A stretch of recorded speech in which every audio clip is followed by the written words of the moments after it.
Well, hello, intuitive viewers, and welcome to Let's Chat on Sunday. We talk about all things spiritual on this show, and I want to welcome Melissa Gates Perry. And let me tell you a little bit about Melissa. Melissa Gates Perry is an intuitive channel who has been working with clients for 30 plus years through her guide, Aralam. Yep. The focal point of her work is uplifting, healing, and teaching her clients to live better lives through self-knowledge and the workings of the soul. And much of her work delves into childhood trauma and integrating those lessons with Aralam. Melissa lives in the Green Mountains of Vermont with her husband and her herd of chihuahuas. I know. Oh my gosh, you are in the right place, Melissa. We are all animal lovers here. I know, right? It's so funny. We have 4 chickens and 4 dogs, and they're all chihuahuas, little white ones. So yeah, we have quite a menagerie of animals that we love. But yeah. Oh my gosh, how wonderful. So, and I want to welcome everybody that's here. Thanks for coming. This is going to be a very, I think, enlightening hour. And I was telling Melissa beforehand, coming up with questions for a divine entity Right. is something that is, yeah, it's a completely different experience, and it really does make you ponder the big questions, the big things in life you really, really want to know. And other things that it's like, it's okay if I don't know that. Kim, it's so interesting for me too, because as we were talking about, I do private sessions with people, and it's always, every single session for me, it's always different. And sometimes people will say to me, well, they'll email me, what is my session going to be like? And I always say, I have no idea, but I will tell you something. And like you're saying, you don't know what you would be asking. What would I be asking? Right. But every single soul on the planet right now has come into this planet with very specific things. You're doing exactly what you're meant to be doing. You are doing exactly what you are meant to be doing. Good. And so all souls, though, Right. and there's a lot of souls on the planet now that Aralam talks to, that sort of feel like, I don't bring any particular gifts to the table, or I'm always learning, but I don't feel like I have a lot of spiritual gifts. And Aralam will tell people over and over and over, there are no young souls on the planet now because of where the planet is headed, right? Because of the change that's going on.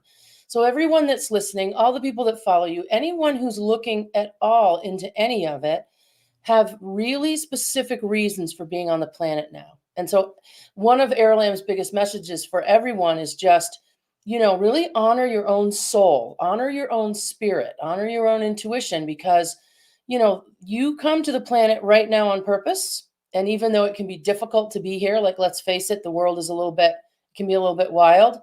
But, every person has some core gifts that they bring to the table. So in the sessions, it's always phenomenal for me, Kim, because I learn so much. I learn things that in 20 years or 30 years of doing this work with Aralam, and we'll get off a session and I'll say to Aralam, well, you never told me that. And he'll say, you never asked. You never asked that question. So I'm not just going to, you never asked. So it goes back to what you were saying about, what do you ask? What is it that you would be asking? So, but really there are no wrong questions ever, which is awesome. Good. And I'm glad you say that. And do you think, just before we get in, because I want to go back to where this began for you, Yes. But before we do that, do you think that, it just made me think when you said that, do you think people overthink their purpose sometimes, that it may be obvious and they overthink it? Yeah. And so what comes out a lot of times in the hundreds of sessions that we've done is that people often overthink it and they undervalue themselves spiritually. Oh, that's so right? true. So not only are they overthinking it, because spiritual gifts are very specific to every soul. So everyone doesn't have the same spiritual gifts, but everyone has them.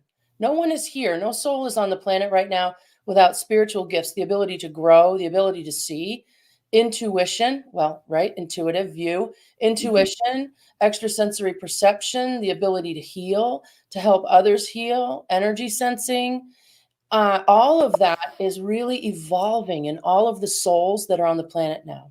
So even if you come to your spiritual journey, say there's someone listening, one of your listeners, and they're just now sort of looking at all of this and studying all of this, they themselves will have spiritual gifts that they are, yes, underestimating. Absolutely. Mm.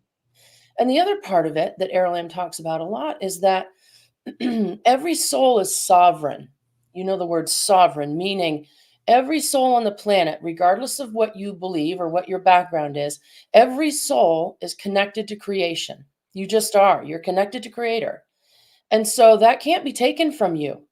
And really, no matter what you've done in your life up to this moment, you can decide any day that you are going to turn a corner, you're going to change your direction, you're going to start looking at what your soul would do in situations versus overthinking or overanalyzing or undervaluing yourself. So from a spiritual standpoint, the work that I'm doing, the work that I came to do is literally about making people understand that we all have this connection, right? And my sort of reason for being this time on the planet is to let as many people as I can know that where we're really going as human souls is that you won't necessarily need someone like me, right? Because Yeah. you can connect yourself. And that can take a while and you can use some direction and all of that, but that's really what's important now. So that's why when someone invites me to be on a show like yours, which is phenomenal, I love you, Thank I you. do it because it's important, it's important.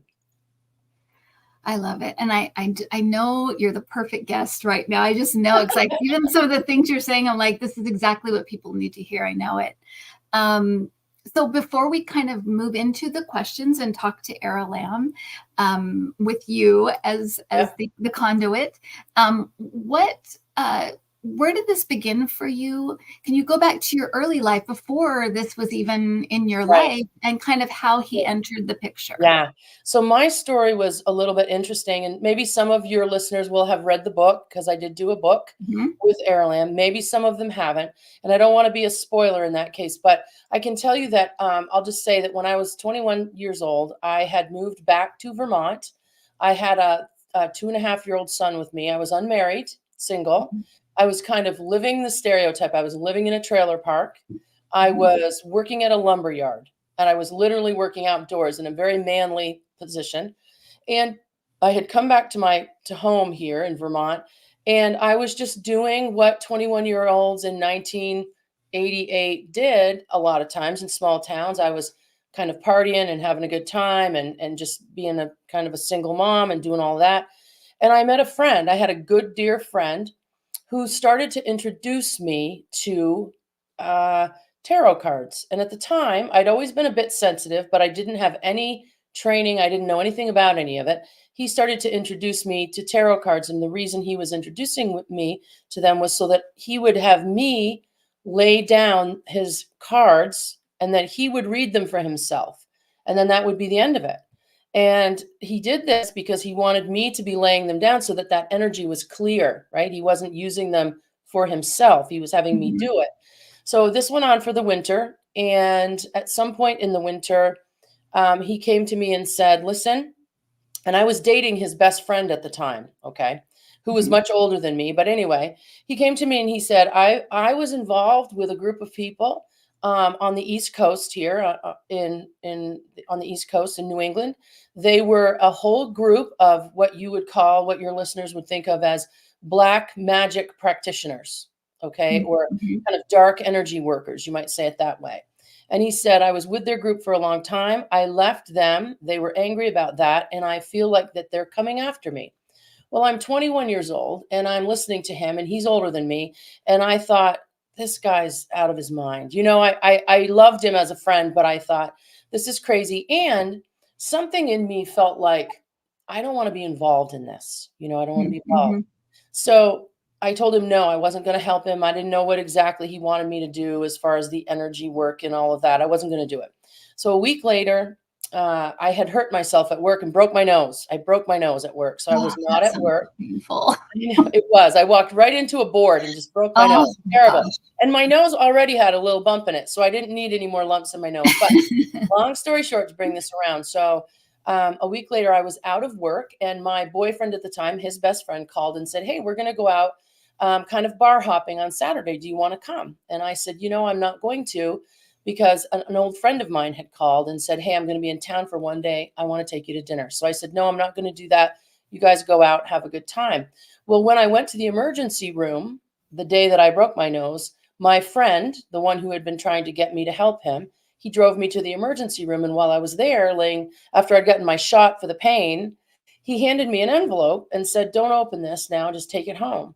And because I'd had that pain shot, I didn't think much of it. And he left. My dad came and picked me up. Well, the night that my boyfriend and my friend went out bar hopping, I was with another friend, so I wasn't with them. I went to bed that night thinking nothing about anything. I woke up in the morning because my phone was ringing. Well, the person who I answered the phone, it was a friend of mine, and she said, "Did you hear what happened last night?" And I said, "No, I did not." Well, my boyfriend and my friend had gotten in a car accident, and my friend had been killed.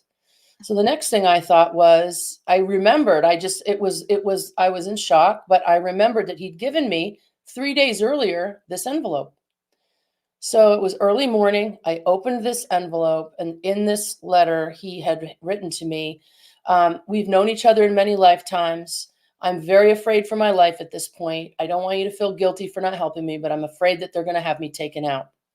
And if this happens to me, please don't come to my funeral. Don't come to my graveside. Don't come to any parties. Don't do any of that. Just stay away from the whole thing." And we were in a small town. So, anyway, when I read this letter, this was a moment in my life at 21 years old where I went, okay, he gave me this letter 3 days ago, and now he's gone, right? And this means if this letter is what it is, which it was, I held it in my hands, and my boyfriend saw it eventually. I realized that the world and energy wasn't what I thought it was, right? It wasn't as cut and dried as I thought, right? There was something more to it. Well, at that point, I became absolutely terrified because I realized, he was afraid that something was going to happen to him. And whether you want to look at that he had an intuition, whether these people were involved energetically, who knows? But the point is, it turned my world on its side.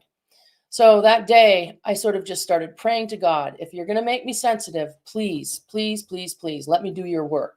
And when I say pray to God, I mean just the big God, right? I joke in the book, I was praying to Jesus and Buddha and Allah and Native American gods and African gods, basically whoever created the universe, right? The I'm all. using everything, the all, the creation. Yeah. If you're going to Yeah. make me this kind of person, then put me on the right path and let me do the work you want me to do and tell me what that is. Like, don't have me. I was terrified. So the very next morning when I woke up, there was definitely this presence. It was a safe, good presence. There were a lot more details to that story, but like I said, it's too long and I don't want to take it all up with that. So, but what happened was Aralam, the presence of Aralam was in my life the very next morning.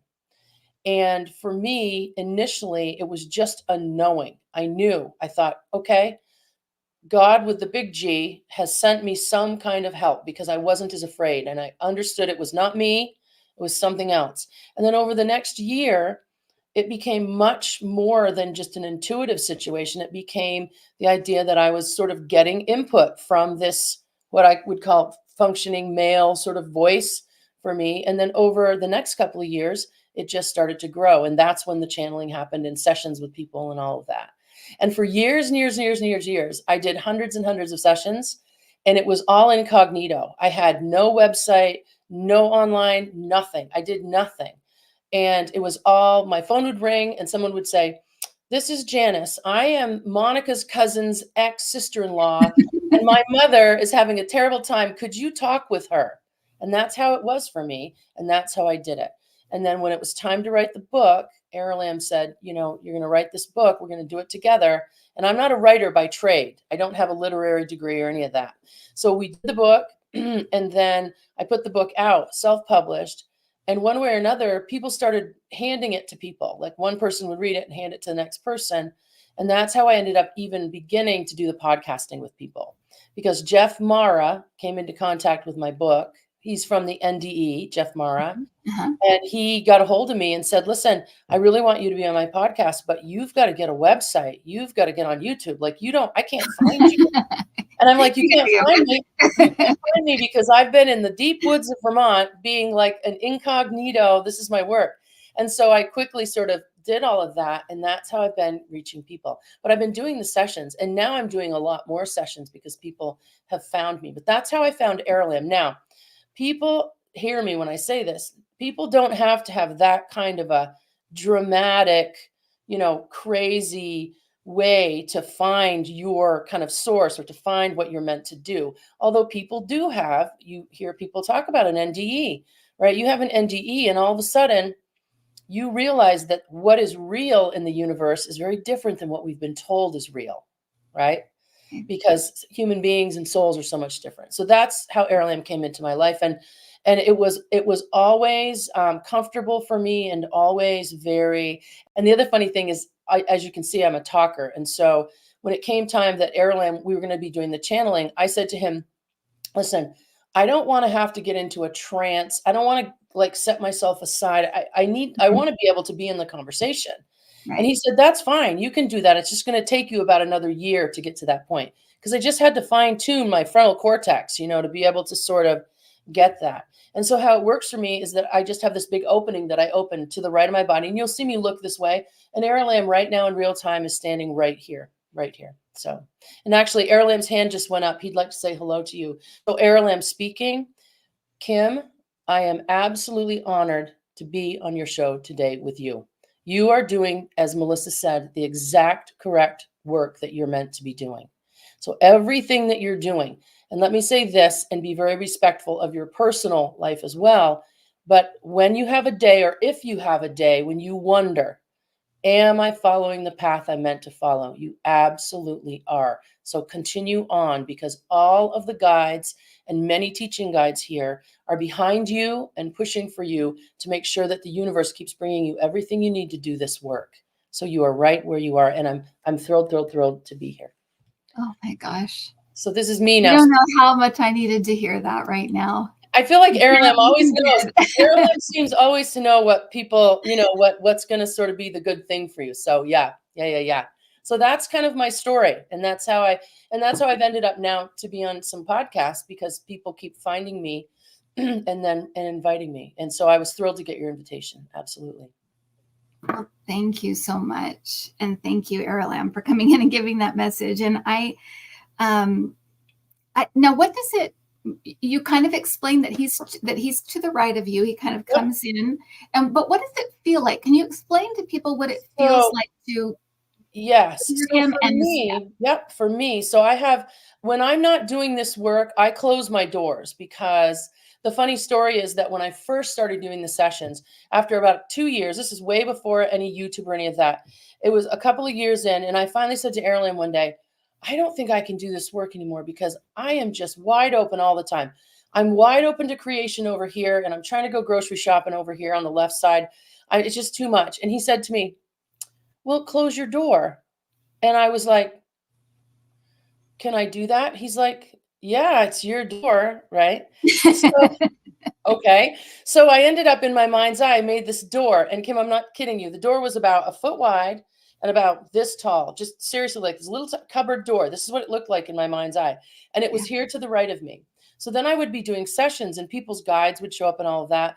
And here's Airlam and someone's guide, and they're standing mashed together in this tiny little door.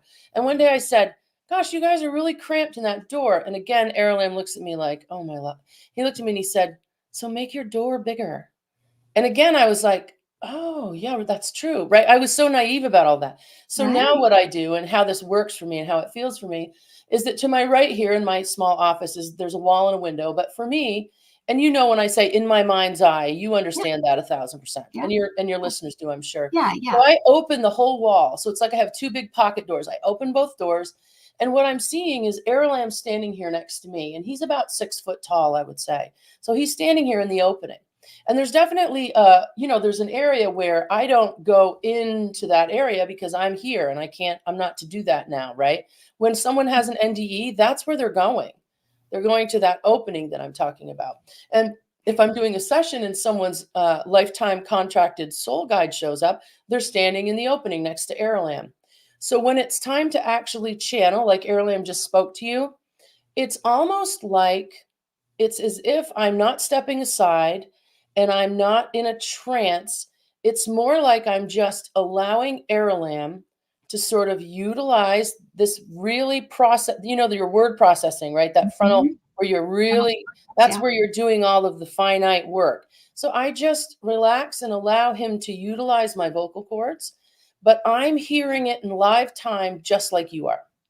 So it's just like I'm just here hearing it, which is why I like to be wide awake while channeling because I want to hear it too. Like if someone of your listeners asks an amazing question and Aralam gives this really enlightening answer, I now want that to be part of something I heard as well.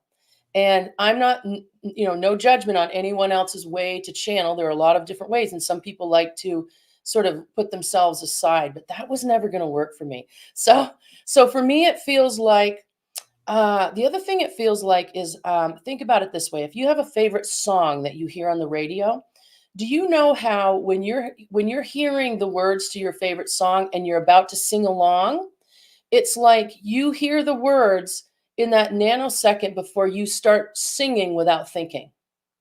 Oh, okay. You And know that what I'm talking about in yeah, a way yeah, there? that's a So great explanation that's of how it that. feels to me. So it's almost as if right before my mouth starts moving, I'm sort of hearing it coming through. I'm hearing it, but I'm letting him talk. I'm letting him have the say. So, but it's like that when you're in the car driving and one of your favorite songs comes on and you realize I'm singing really loud without even thinking about it. It's like that. Yeah, Yeah, it's like that. interesting. I love that. I love that analogy. That's great. Um, and I want to start. Is it okay if we start asking Aralam questions? Absolutely. Okay, and I want to let the chat know that I'll be picking out a few from the chat. So if they think of Yeah. things they'd like to And ask, that's and great. always you will know who's speaking because when Aralam's getting ready to answer, I'll say Aralam is speaking, and it's because he'll raise his hand, but I'll say Aralam is speaking. And then as he's speaking, sometimes you'll hear me say, still Aralam speaking. And what that is just me like refocusing. You know what I mean? For him. So Yes. it's so that you know. And if I'm gonna chime in or interrupt, I will say, this is me now, and I'll chime in and interrupt. Because otherwise you won't know who's speaking. Right, and Okay. you need to, like, you need to know who's talking, so, yes. So, yeah, Yeah. go ahead, anything you want. And well, is there a meaning around the word or the name Aralam? The only thing I've ever found about it, because Aralam has used that name not only on this planet, but in other incarnations for himself, and Uh-huh. so, the Ara part, or the first part of his name means light, and the second part literally means lamb or light of the lamb, and I Oh, don't know I don't know, some people have said, "Well, that sounds a bit biblical," but I don't think it is, yeah. but that's sort of what it is, so that's the breakdown. But he says Well, it's not actually from here necessarily anyway, because he's had a lot of incarnations off this planet out there in the galaxy. So interesting. Because when I see it, there's something about it that's so gentle yes, and and and warm. You know, that yeah, that and protective, he like really is. I everything's mean, I okay. often say to people how Airlam feels to me and how he talks to me and even through me, it's very much like that really awesome professor that you had or that Mm, favorite teacher in high school. Where the person had just enough of the personality and all the different charismatic stuff. He sort of feels like that to me. So yeah. interesting. That's awesome.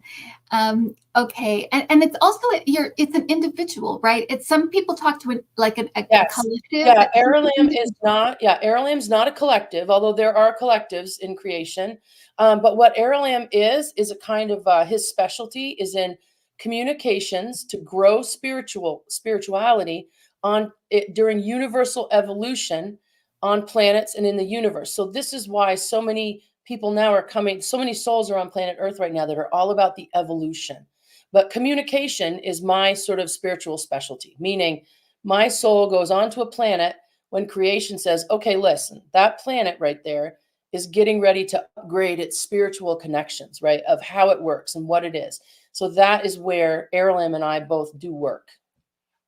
So that's Got it. kind of his spiritual kind of specialty. But he is singular. He's a singular soul. Singular soul. Okay. Teacher guide. Yeah.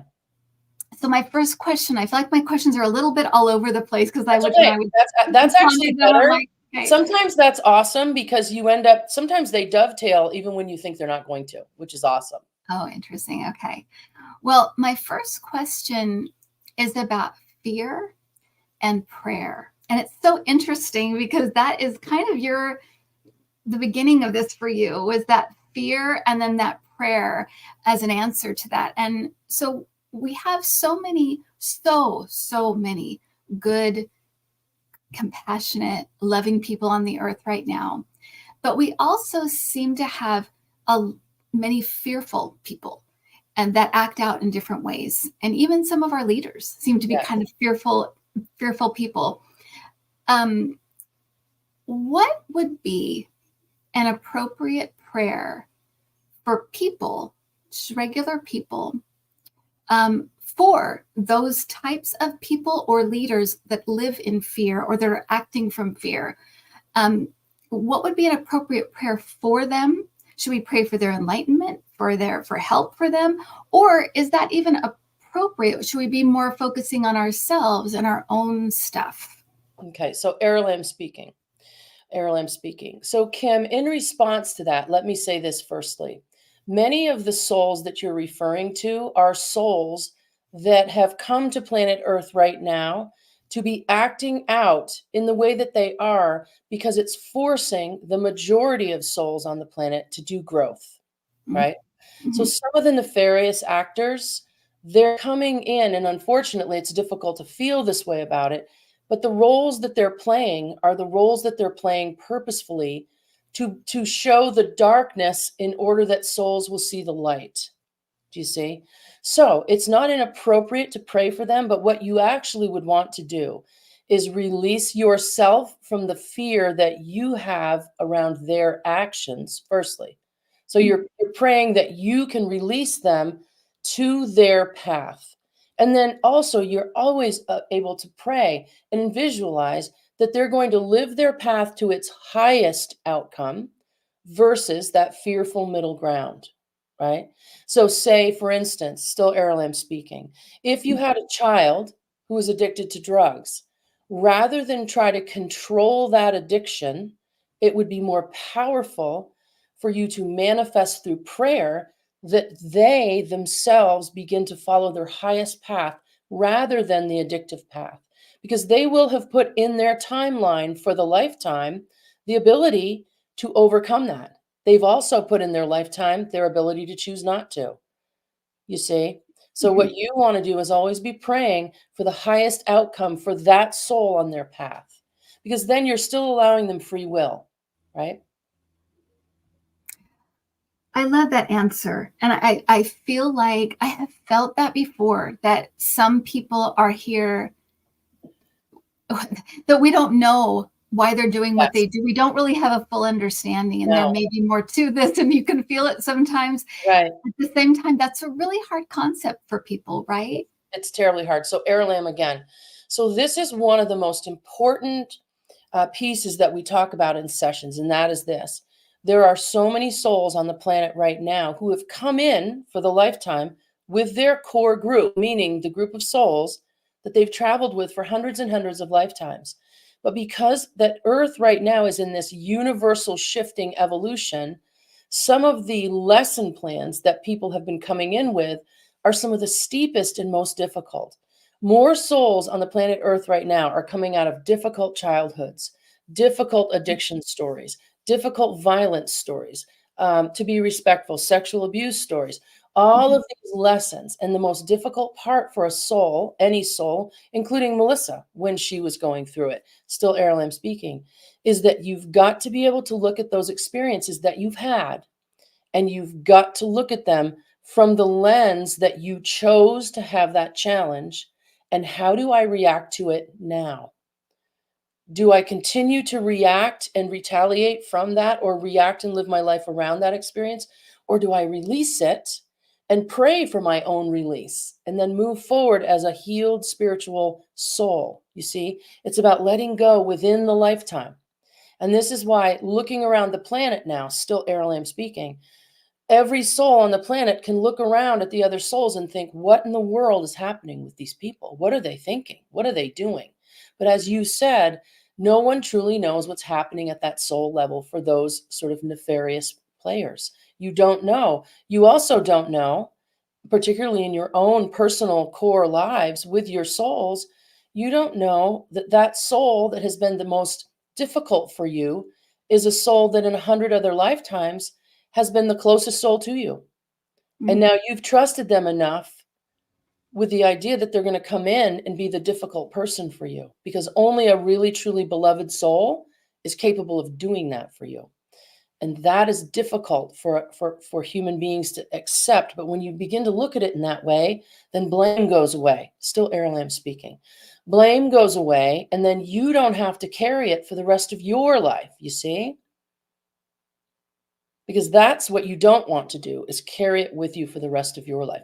So to circle back around with that, the praying for others is always that you want to pray that you can be released from any sort of residual fear. If it's a personal relationship, you release them in a very loving way to their timeline, to their soul's journey, and the highest that it can be.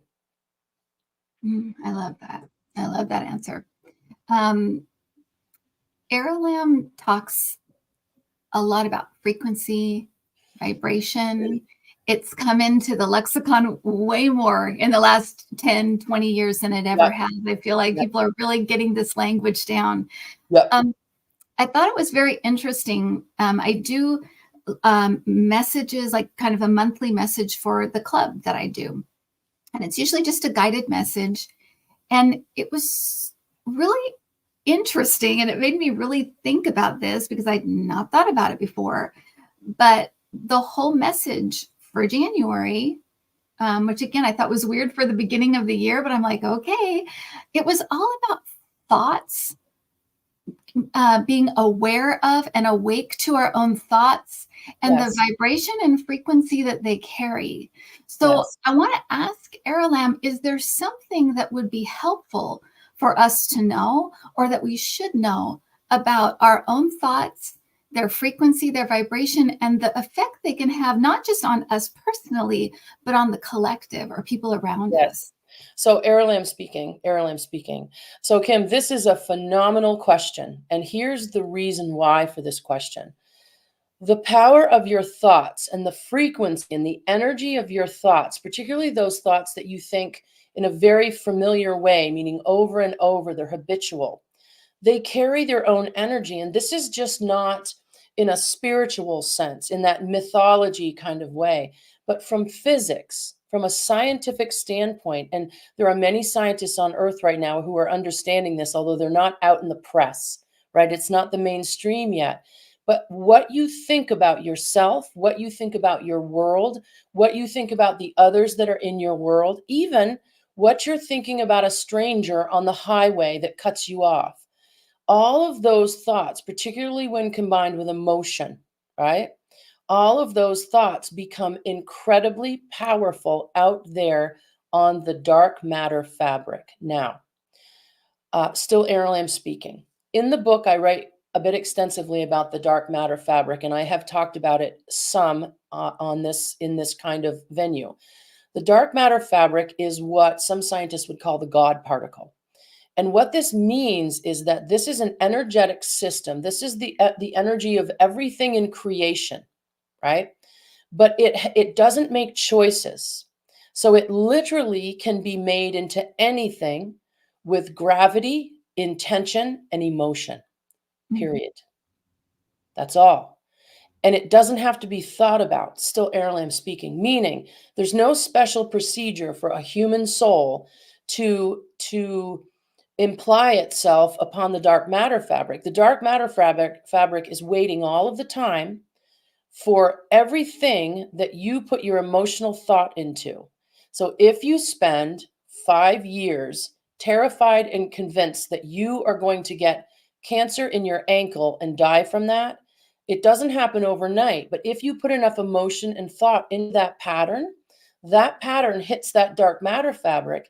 And even though it's not what you want to happen, the dark matter fabric cannot decide for you. It has to give you what you want. Now, still Aaron speaking. Many of the people that are teaching manifestation skills, right? The manifesting. So, what you're talking about in your thoughts, every thought is a manifestation, always. However, many thoughts that human have being all day long, their thoughts aren't manifesting anything really. You can think, I want a cup of coffee, you get a cup of coffee. Those Mm-hmm. aren't the thoughts. But those thoughts that you habitually have at 3 o'clock in the morning when you wake up and you're worrying about a loved one, or you're worrying about money, or you're worrying about your own health, whatever that is, you are literally using frequency, right? And emotion and your thoughts, and you're putting it out there on the dark matter fabric, and it cannot give you anything different. It can't judge for you, right? So it won't make up its mind for you. It'll just give you what you're giving it. It's like it mirrors what you're sending it. This is how manifestation truly works. Still Mm-hmm. Aaron speaking. So that sounds a bit terrifying, I understand. But the beauty of this is that the flip side of that is true also. So even if every day you wake up and say you've been having financial trouble, you don't have to manifest specifically every day, although you can, but just waking up every morning and saying to the universe, to God, I'm going to do everything I can today to make this situation better, but I have faith that everything is going to work out exactly the most positive way for me, and I know it. And you put that feeling and that thought out to that dark matter fabric, the dark matter fabric, its creation, it absolutely can do nothing else but give you what you're giving it. So if you can live in faith that things are going to be good, and you can put those thoughts out into the universe as to the whole of the society on the planet Earth, right?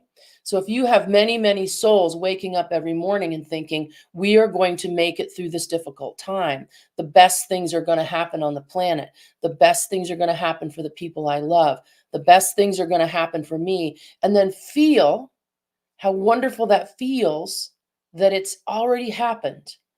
The dark matter fabric has to give you that. Still Aaron Lamb speaking. And there is no getting away from it. It is the law. It is how it works. It is how it works.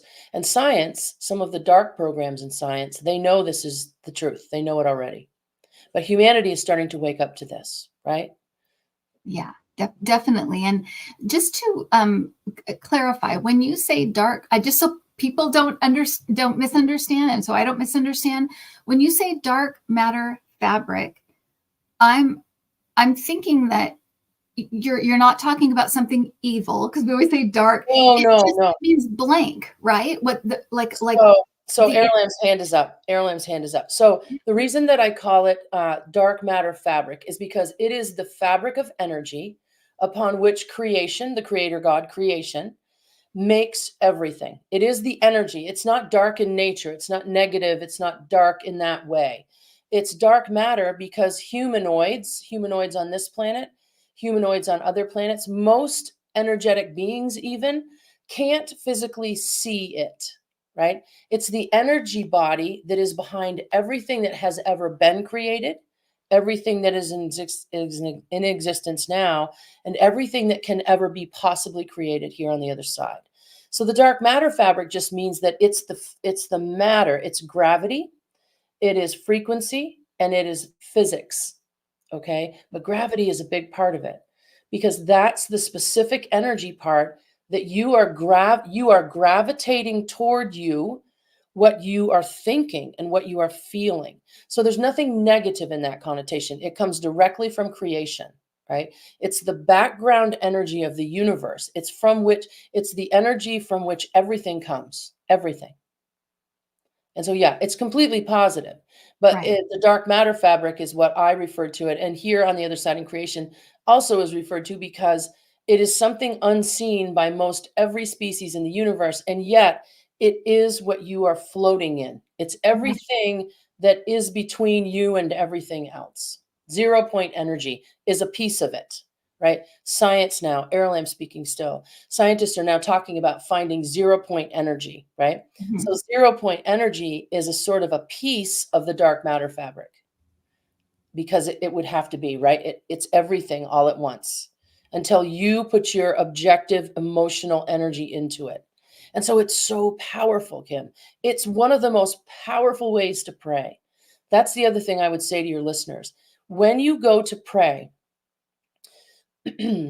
Airlam still, pray in this format for whatever it is, whether it's world peace or your own new job, whatever it is. Pray to the creator, God, whatever you want to call the creator. Your prayer should be more like this: I am so grateful that I am in this new job. I can feel how beautiful this new job has made me feel. I no longer feel fear. I feel security. I have enough because of this new job. I have friends at this new job. I love it here. Thank you for that. You need to feel and pray that way 3 weeks before the new job shows up. You see? That's the difference. Praying for something that's coming toward you, you're telling the dark matter fabric, still Airlam speaking. You're telling the dark matter fabric that you want to stay in the it's coming realm. I'm praying that this comes to me. So the dark matter fabric says, look, she's perfectly happy with something coming to her for a long time without ever arriving, because that's what you're truly Mm-hmm. asking for. So, but when you pray in the moment of I already have it, I have it and I feel everything from having it, right? This is where prayer becomes very powerful, even when it's peace. Because, still, Errol, I'm speaking. Think of this, Kim. If you woke up tomorrow and all of your listeners woke up tomorrow and you woke up and there was an edict planet wide that every war had been stopped, peace has been called on the whole planet. We've got a new source of energy. Everybody be calm. Everybody have a great time. Peace is ruling.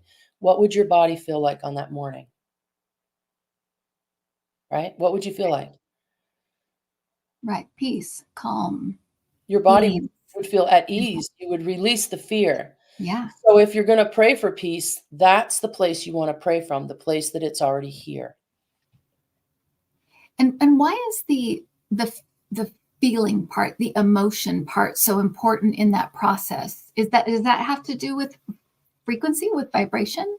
Yes. So Airlam speaking still. So this is Airlam answering. So Kim, it has to do with vibration, but it also has to do with intention, right?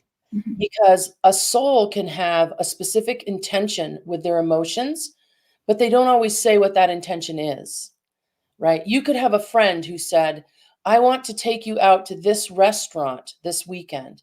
And you might say to that friend, okay, that would be wonderful. But in all actuality, you don't like that restaurant, right? But you haven't said that to them. So you have this emotion around it. And so the emotion when you're praying is important because you want to feel the positive feelings that having the prayer come true is going to bring you, because that intention is an energy. It's a part of physics. Your emotion about anything is one of the most powerful sort of tools that you have around changing anything, right? And you know this. What if someone gets a difficult diagnosis, they can be in fear immediately, or they could say, I have the sensation in my body, the feeling that I will survive this, and it will be a huge learning curve for me, and it's going to change everything for the positive, right? That's a powerful way to look at your life. It's a powerful thing, which is why the emotion of fear is one of the most damaging emotions that there are. Because you could be afraid that your loved one is going to die. Someone else could have the same level of fear of spiders. But do you see how it's pouring so much fear into the system, Mm. right? Spiders, deaths, the same level of fear. Yeah, yeah. And I wanted to bring in the chat here because it's exactly what we're talking about here. Kind of dovetailing off the thoughts, but also in what we're talking about here about this creating. So be in grace as how do we make, quote unquote, make ourselves feel the positive? Sometimes the fears just pop into my mind. How do I reverse that energy so I'm not attracting the opposite of what I want to create? So Aaron's hand answering this. So the simplest way that I can talk to you about this is that it isn't about always forcing yourself to be positive, because human beings are souls in organic bodies having a life. It's not positive every day. But what you can do is the moment that that fear piece comes up in your mind, stop it right then. Stop it right then, because you aren't the fear thought. Now, hear me when I say this. Errol, I'm speaking. You are not the fear thought. The fear thought is just an unattended thought that's coming up for you. So you have the right to stop the minute that happens and say, no, no, I'm not going to do that. I'm going to be very, very grateful for all the positive things in my life. I also am in complete faith that no matter what it looks like now, creation is going to have the best happen for me. I know that the best is going to happen for me. And it gets to be a habit. With Melissa, still Errol speaking, in Melissa's life, I can tell you, she has had situations, particularly when she was in her childhood, that created such fear in her. And it has to become a practice. It's almost releasing fear is its own spiritual practice, because you have to begin at that very small point where you think you're having a good day, as you think you're having a good day, and there's that thought. But you Mhm. have to get to the point where you just go, no, I'm not going to go there. I'm not going to think that thought. I'm going to look at something else. I'm going to do what I was doing. I'm going to let that go. And it does become a habit. It does become a habit. And so that's partly of how to release that, how to release that. You can also, still Errol speaking, if you're having fear come up over and over and over, you can sit, and I'm not speaking on deep meditation that you have to learn to do, but you can simply sit and think about, when you're in fear, think about some time in your life, because there will be a time in your life that you remember smiling, laughing, feeling good, having a good time, being with people you love. Go to that place in your memory and remember what your body felt like and stay there, because the fear will leave. You'll outlast the fear. You always do, because fear is always something that's just coming up and it can be let go. And so that's another way to do that. And it's being conscious of it, right? Because if we're consciously, oh, there's that thought again, but if we're just Yeah. rolling along with it and just Yes. kind of I'll following tell it, you what, and this is me speaking. This is Melissa yeah, speaking, but yeah, yeah. from my own experience. So, because of my childhood, I had what people call, I think they call it like catastrophic thinking, right? You'll get into that catastrophic thinking. And it Mhm. would be as simple as this. I could wake up, and this was in my 20s when my son was young. And I knew Aralim, so I knew better. I might wake up in the middle of the night and I would think, oh, I love Hunter so much, my son. I love him so much.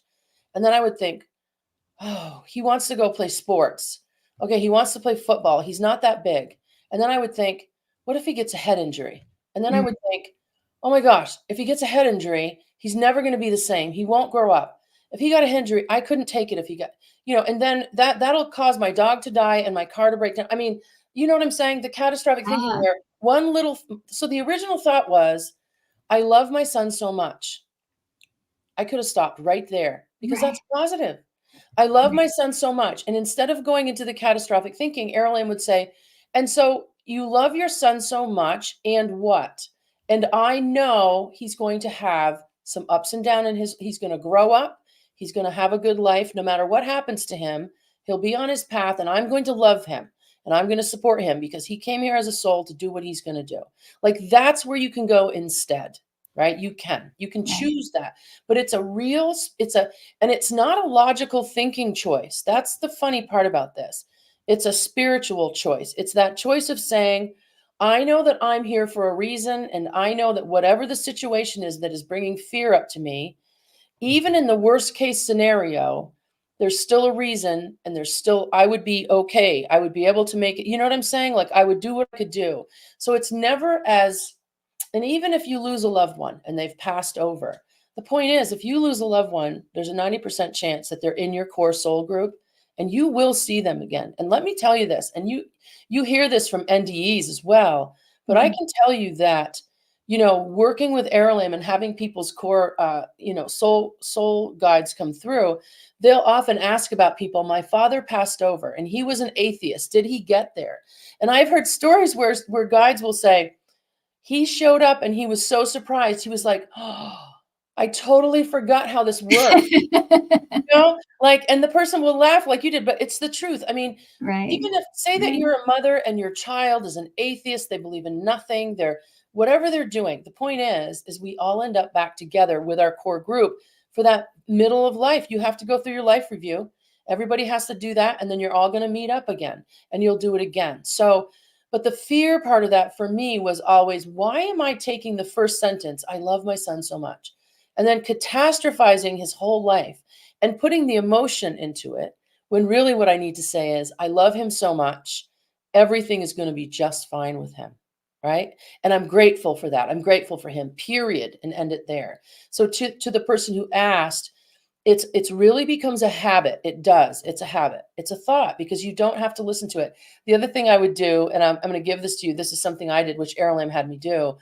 If I was in a place where I was really having the fear come up from my childhood or whatever it was, and that kind of voice in your head that says, everything's terrible, it's not good enough, you're not good enough, it's all awful, awful, awful. I would literally say out loud, I would say, listen to the voice, that voice, because that voice isn't you. That voice is just the negative self-talk that goes on in your head.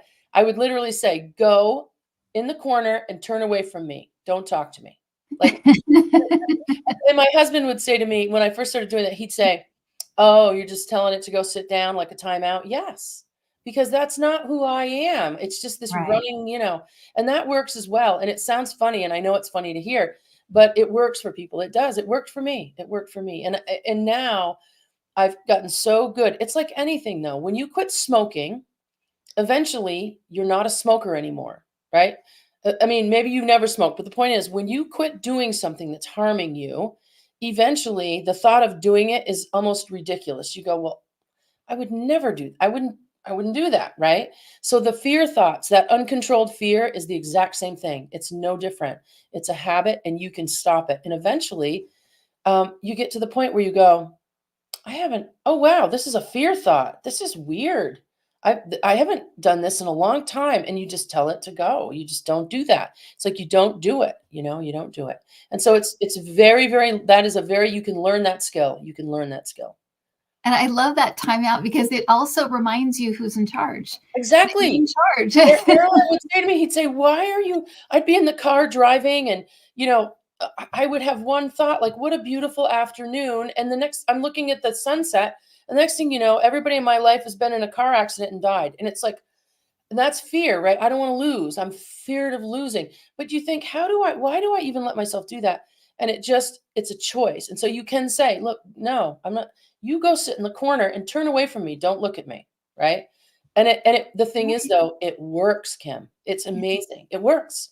And I that's when you go, then you say to yourself, oh, I'm me. And all of this negative, crazy fear isn't even me. It's just this loop that it's a loop in my head that I've just listened to for too long. So it works. It does work. It takes a little bit of time, but not a lot of time, not 10 years. It takes like a month of just doing it religiously, like stopping yourself. So it's very doable.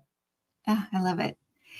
I want to ask I want to ask Aralam about forgetting who we are when we come here and why that's part of the game, why it's so important, and there's something that's changing though now because you're Yes. right. We're hearing tons of NDE stories Yes. reminding us, remember, Yes. remember, and we're getting a lot of people that even have pre-birth memories, Yep. people from that are coming in with memory. So what's going on here? Okay. Why is it so important, and why is it kind of cracking in some way right now? So, Aralam speaking. So, Kim, the reason that it was so important for eons of time, not only on Earth, but also on other planets in the universe, was because when you think of it this way, if you and your core group are over here in creation between lifetimes, and you all have your meeting, and you say, okay, we're going to go on to Earth during this time period or that time period, if you all remembered exactly who you were and exactly what the whole the reality of the universe and how it works, would you ever decide to come to a lifetime and have difficult challenges? You wouldn't. You wouldn't. Or if you didn't have any of the forgetting, you would avoid every possible difficult hill to climb on your way through the lifetime, right? And it's also why I talk with people often about the idea that in the forgetting, and there's an area of forgetting here where I am that souls go to, and normally your contracted lifetime guide will escort you to the area of forgetting. And then when you're ready to come onto the planet, that guide is the last set of eyes that you see. It's kind of the hand that lets you in. And then when you cross back over from your natural cause and your lifeline, your guide is the first set of eyes that you see. They're kind of the ones that welcome you back because now you've had the whole process. So the forgetting is important because you need to come on to at least in the past, Mhm. Souls, particularly on earth, had been at a certain level of spiritual growth for the most part. You needed to come in sort of forgetting who you were so that you would have the difficult lessons that you had contracted with your group. You'd have those lessons and hopefully overcome them and grow past them. What's happening now is that because Earth is making this immense shift up in the paradigm, human beings, the souls that are it within human being bodies now, it's very, very important that human beings make the changes within the lifetime because they know who they are, right? Most off world species from planet Earth that are at the level of technology that Earth is at, they have absolute knowledge about their soul. They have absolute knowledge about lifetimes. They understand about the dark matter fabric, right? So Mhm. planet Earth is now moving into more that level of growth, that level of maturity as spirits, as souls. So yes, many more souls are coming in now, and even souls, older souls that are on the planet, meaning in that 80, 90-year lifespan, even some of them, if you were to ask them, would say, I was born, and when I was little, I always knew there was something more. You hear Mhm. souls say this. Still, Ariel, speaking. I always felt there was something more. I felt I was part of something bigger. I felt like this couldn't be all there is. There's got to be something else here because I can feel it. I remember it. And so the edict sort of came down within creation that humanoids on Earth are ready to have much more information. And that's why, still, Ariel, speaking. That's why there's such an explosion of the information and an explosion of, as you said, NDEs, and also an explosion of growth in that souls are beginning to understand that they themselves, as Melissa said earlier, sort of have the ability to be connected directly to creation. And when a soul comes awake to that, it changes everything. They are less angry, they are less fearful, they become more intelligent, they become more intuitive. They start to look at everything they do in their life, not to be perfect, but to be better, to do the right things for themselves, because they know if you're doing the right things for yourselves with the highest sort of level of morality, then you're impacting everyone around you without even saying anything about it, right? Spiritual growth impacts everyone around you, even if you do not proclaim your growth. It can be in secret. It can be your journey alone. You never share with anyone, but still, as you move up in that way, everyone around you then is facilitated in their own growth, whether they know it or not. So, this is why people are coming through with much more memory, particularly on Earth. It's, yeah, fascinating. And I kind of want to shift. I know we just have a couple minutes, but I have a couple questions that I wanted to get in. Is that okay? Absolutely. Okay.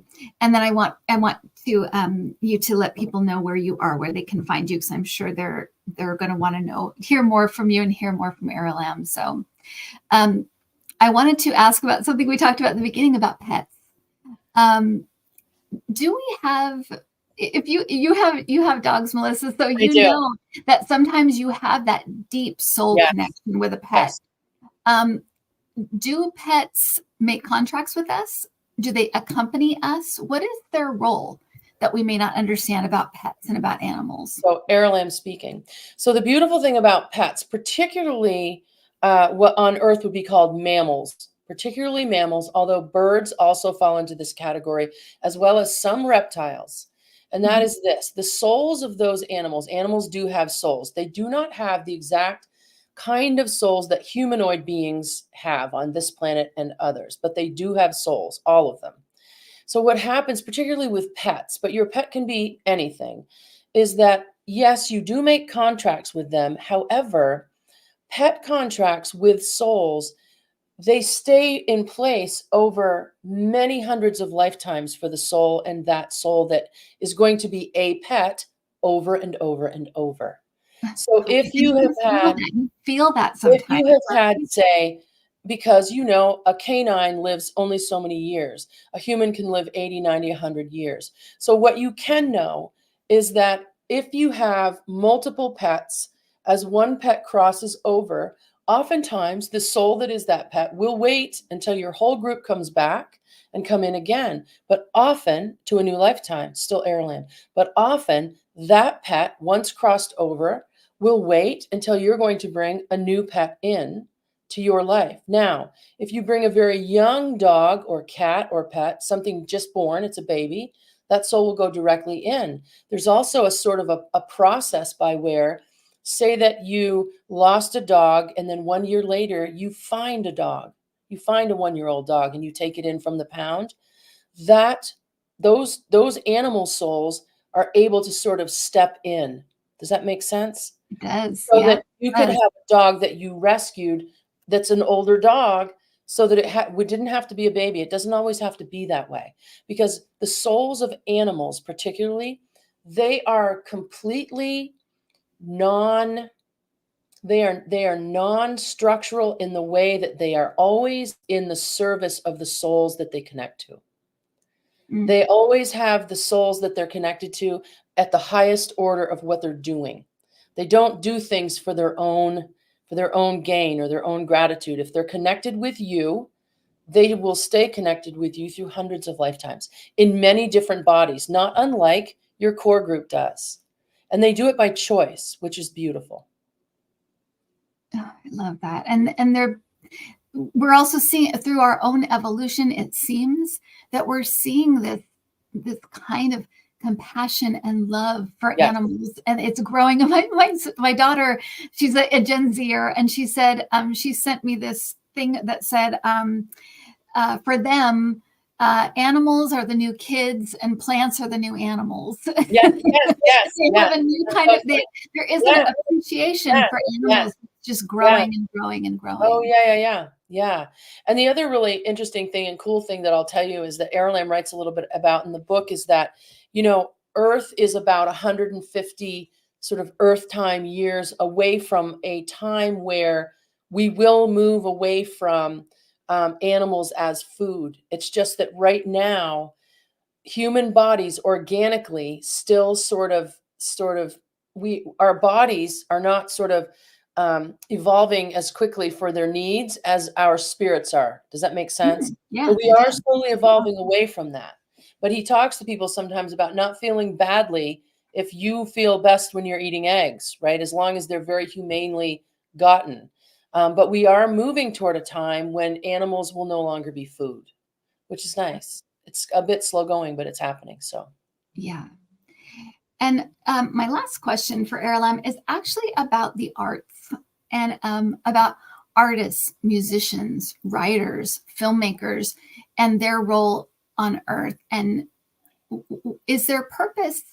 Because we have these people that seem to be kind of the destructors, destruction. People that just yes, destroy things or like to or want to destroy things, and then we have these creators that are coming in with all of this amazing creativity. And the most profound experiences I've had have been listening to music or going to a concert or yep. seeing a specific film. Is there a role to do with the greater enlightenment of humanity, raising the frequency, raising vibration? Is that yeah, go ahead. Anything you can say about artists and their role? So Airlam's hand is up. So when you're talking about any soul that comes onto a planet, this planet or others, and they are going to be an artist, and often I will speak to people, and I even add in here not just all of the physical arts that you spoke of, but you have writing, you have mathematics, you have invention where science is concerned, the physicists that are on the planet right now. There are all of the kind of creative arts, and math is big in there. Music is huge. So when souls come in and you have a time on a planet like Earth right now, absolutely. All of the artist souls that come in at the time of evolution, they come in specifically to let the whole of humanity or whatever planet you're on understand that things are happening, it's moving, there's growth, right, in a positive way. So they're absolutely, usually from an inspirational point of view, all of the souls that come in as artists are there specifically, whether they realize it or not, specifically to sort of grow the whole population in a positive way. Absolutely. That's absolutely true. I love that. I want to thank Aralam for being here, talking with us, enlightening us, giving us answers. We crave answers as human beings, and so thank you so much for coming in and thank you to Aralam. So Aralam, Kim, it has been my absolute pleasure to talk with you. Absolutely. And I say it's also been my pleasure to talk with you. So yeah. Fantastic. And I want to thank Sharon Sipe because she's going in and finding your information, putting it up there. It's also in the description, your YouTube channel and your website. But can you tell people what kind of services you offer and what? I do. I have the book, and excuse me, oh man. And then if you in the personal sessions, my sessions are 90 minutes long. Wow, Now I'm coughing. 90 minutes long. And basically it's just a session for you to understand sort of why you're here. That's usually what it's about. And it's awesome. And then I record it and the person gets the recording. Also my YouTube channel, I try to do videos as much as I can there. And then all of the different podcasting. So yeah. Wow. And the book is Being Humans. Being Humans, and I have a picture of it on the actual title, and I also put your website and the information for the book, and it's also in the chat. Thank you so much, Melissa. I really appreciate it. Thank you, everybody, for coming out and showing up, and for just another wonderful conversation. And absolutely, please enjoy the rest of your weekend and have a great Sunday. Thank you, Melissa, and thank you, everybody.